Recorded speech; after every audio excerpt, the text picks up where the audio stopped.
Что Сталин думал о таджиках? Досмотрите это видео до конца, и вы узнаете то, что вас шокирует. Подписывайтесь на наши обновления, чтобы всегда оставаться в курсе событий. За пару месяцев до начала Великой Отечественной войны Сталин принимал в Кремле делегацию деятелей искусства из Таджикской ССР и произнес тост, прославляющий достижения народа, который они представляли. Он вспомнил, что имперская Россия была тюрьмой для всех национальностей, и порадовался, что молодые коммунисты и жители СССР этого уже не помнят. Что касается таджиков, то про них он сказал следующее. Это особый народ. Это не узбеки, не казахи, не кыргызы, это таджики, самый древний народ Средней Азии. Таджик – это значит носитель короны, так их называли иранцы, а таджики оправдали это звание. У них художественное чутье тоньше, их древняя культура и особый художественный вкус проявляются и в музыке, и в песне, и в танце. Я поднимаю тост за то, чтобы процветало таджикское искусство, таджикский народ, за то, чтобы мы, москвичи, были всегда готовы помочь им во всем, что необходимо. Но каждый политик должен хорошо уметь произносить благостные речи и делать комплименты всем, кому потребуется.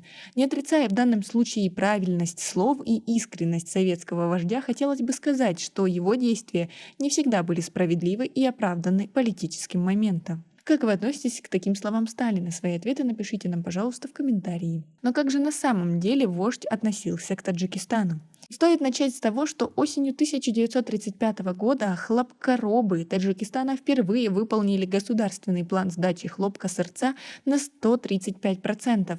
Было сдано на 56 тысяч тонн хлопка больше, чем в 1934 году. Таджикистан по урожайности хлопка вышел тогда на второе место в Советском Союзе. А уже 4 декабря 1935 года в Кремле состоялся торжественный прием, награждение и совещание передовых колхозников и колхозниц Таджикистана и Туркменистана с руководителями представительства СССР. В составе таджикской делегации были глава Таджикской ССР, поэт, представители передовых колхозов республик, трактористы и пионерка, и также многие другие. Выступая на этом совещании, генеральный секретарь ЦК ВКПБ, председатель Совета народных комиссаров Иосиф Сталин отмечал: «Колхозы у вас растут, желание работать имеется, машины дадим, удобрения получите, помощь всякая, какая только необходима, будет оказана. Стало быть, дело с хлопком у вас пойдет, и зажиточная жизнь развернется». Тогда же Сталин произнес свою знаменитую речь о дружбе народов СССР. Настоящее совещание является ярким доказательством того, что былому недоверию между народами СССР давно уже положен конец, что недоверие сменилось полным взаимным доверием, что дружба между народами СССР растет и крепнет. Пока эта дружба существует, народы нашей страны будут свободны и непобедимы.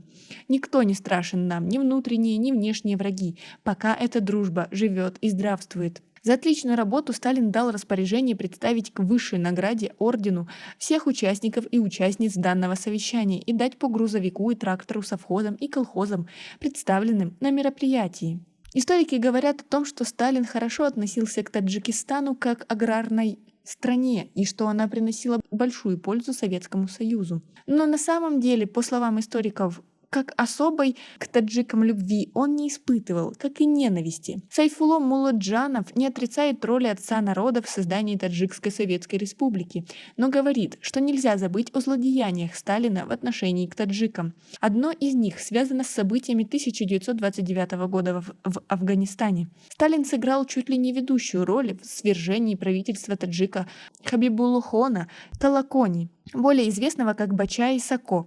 Руководитель советского государства считал, что если во главе Афганистана будет правитель таджик, то он всегда будет добиваться присоединения Таджикистана, что никак не входило в планы Москвы. После Великой Отечественной войны таджики ждали, что наконец-то Сталин вернет им исторические города Самарканд и Бухару, но так и не дождались, так как, по мнению историков, могущественный Таджикистан не входил в планы Москвы. В Кремле еще со времен Сталина хотели видеть Таджикистан слаборазвитой и аграрной республикой, что лишь приносит пользу большому СССР.